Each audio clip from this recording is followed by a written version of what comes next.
This is the story of Fox and the Bird, and my name is Arun. I am creating this story.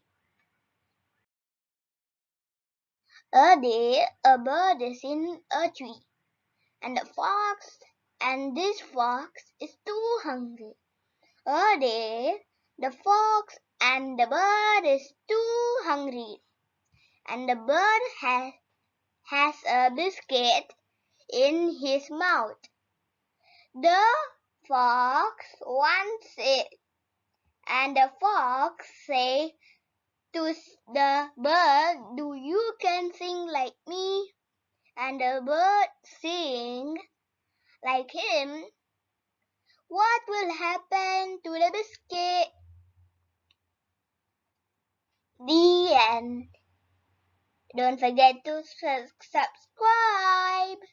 And don't forget to tell your riddle answer. Bye bye.